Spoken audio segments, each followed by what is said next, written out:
Just want to do a little video here. Got back less than a week ago from Hot Rod Power Tour, like most hot rodders. And I noticed everybody asked about my electric AC system. I put the system in about 3 years ago, and I couldn't find anybody that had done it before. Because obviously, before you buy anything these days, you search YouTube and social media, and nobody ever heard of it. So this is my third summer running the electric AC setup in my truck, and I thought I'd make a little video talking about how I like it, what I don't like about it. This is a little clip we shot last Thursday, driving through Missouri when it was 90 degrees and muggy out.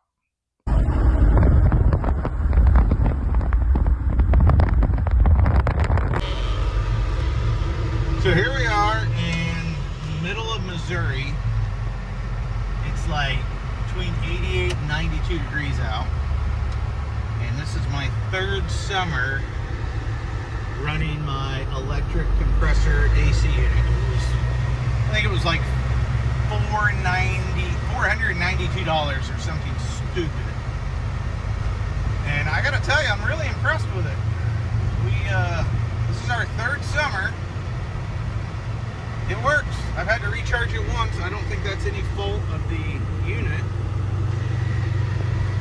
If I could do anything different, I think maybe a bigger blower motor to move air, but for what it is, we're pretty comfortable in here. As far as voltage, it does draw a little bit more. We did put a bigger alternator in. We were already going to put a second battery on this just to run stuff in the camper top, but for under $500, it's not bad. We didn't have to mess with any pulleys or compressors. It's not a bad unit. You can put the compressor anywhere you want. It's pretty universal. I like that. I have seen other guys use it to where you could run the hoses to your factory AC vents. Say you have a car, say a G-body for example, you use the factory vents. There's different options you can get. If you want, you can just get the compressor, the condenser, evaporator. You can get them all separate, build your own kit. The kit I got came with hoses, fittings, extra wires, anything you would actually need to hook it up. I did have to take my lines once I had them cut and lined up. I took them to a hydraulic shop and they crimped them all for me for like 20 bucks. I pulled a vacuum on it and everything sealed up good. The compressor has a temp wire around it. If it gets too hot, the compressor shuts off. If you get too low voltage, it shuts off. If you get down below 10 volts, it shuts off as a fail-safe. It has its own circuit board. I mean, this stuff's not the best to look at, but like I said, you can put the stuff anywhere you want. But bang for the buck, I love it. It's pretty good. It's definitely worth the money, and you can put it anywhere. So, camper, sleeper top, you know, what have you. A lot of these trucks running the bigger alternators, like these LS swaps, they already have a 160 amp alternator. So this isn't going to affect their voltage usage at all. This thing's going to be just fine. Like I said, we've been in this truck all day. I'm pretty comfortable. You comfortable? Yeah. Not sweaty? I think that bank back there said it was 90 degrees. And this thing is not insulated. You can feel heat coming off the windows. I think them being tinted helps a little bit. Yeah. 3 years in, I would definitely recommend doing this. It's easy. I'm an idiot, and I did it. And it's so universal. It's so compatible with just about anything. The reason a lot of guys don't want to mess with AC is the compressor. They're universal compressors, and you always end up having to make brackets and stuff. I think everybody in an old car needs to just run this AC unit. That's just me. Anyway, that's my 3-year review on this thing. Well, I know they're starting to get popular, and a lot of people's wondering if it's worth it. Yeah, I think it's worth it. I think it's great. I would recommend it. And I am in no way paid to say that.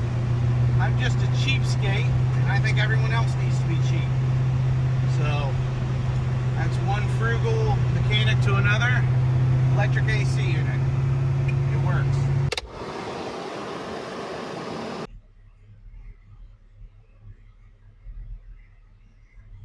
49 degrees. 48. I don't know what a newer car blows, but that feels pretty good when it's 90 degrees out. Cab is in need of a lot of insulation, so that makes a big difference. Now, just sitting here idling, this thing does draw quite a bit of amperage. Not idling very high at all, really, but I forget what amperage the compressor shuts off at. So like I said in the video we filmed last week, this compressor can go pretty much anywhere. Pretty impressive. It's just here running kind of like on the back of a refrigerator. The options are endless for these things. That's the circuit board. Like I said, I've had to charge this once, and I'm not too overly concerned because I plan on moving it. I just kind of stuck it here to make sure it was actually going to work, because for under $500 I was kind of skeptical. I was also pretty impressed with the amount of hardware that came in the kit. We have all these options for ends, like I had said in the video. Took it to a hydraulic shop, a local hydraulic line shop, and they crimped everything for like 20 bucks. Comes with enough hose. Yeah, I mean, a guy could put this under his truck bed, pretty much anywhere. I would recommend putting it somewhere with more airflow than where I have it.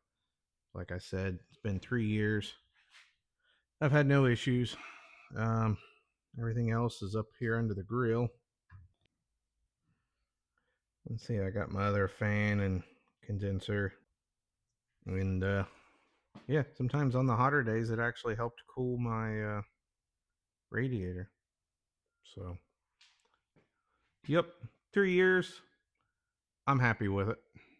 Anyway, that's it for today. I just thought I'd let everybody know that's thinking about it. It's worth the money. It's easy. If you're smart enough to work on an old car, you're smart enough to put this kit in. I did it, and I'm not exactly a intelligent person. So if you have any questions, just put them down in the comments. I'll help any way I can. Yeah, I'd be more than happy to help anybody. So like, subscribe. We'll see you next time. Thanks.